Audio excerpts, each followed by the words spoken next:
Pagbasa ti kangan santos nga ebanghelyo, sumalakan San Mateo.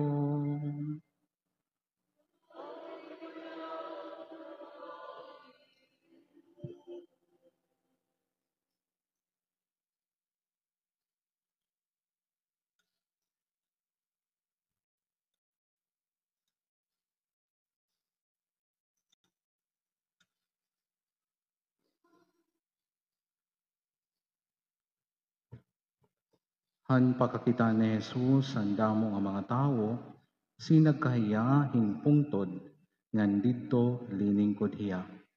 Ginalirungan hiya han iya mga tinunan, nga nagtikang hiya hinpagtutdo ahira.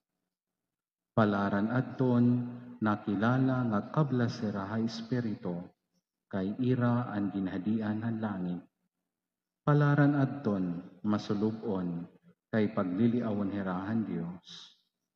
Palaran adton mapainubsanon, kay kakarawaton nira anigin saad ang Dios. Palaran adton may dako nga tinguha, pagtuman han kaburuton han Dios, kay patutungahon ko dirahan Dios. Palaran adton maluluyon na iba, kay maluluoy man ang Dios sa ira.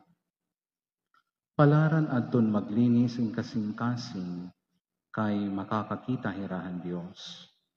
Palaran adton nagbubuhat, para hinkamurayaw ha mga tao, kay tatawgon hira nga mga anak kan Dios. Palaran adton ginpapakurian, tungod nga nagtutuman hira han kaburuton han Dios, kay ira ang ginhadian han langit.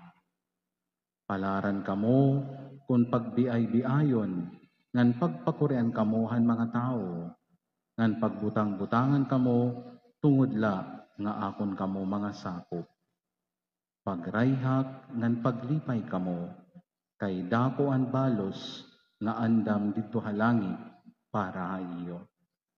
Amo ini ang ginbuhat han mga tao, han pagpakurinira han mga manaragna nga una pa ha iyo.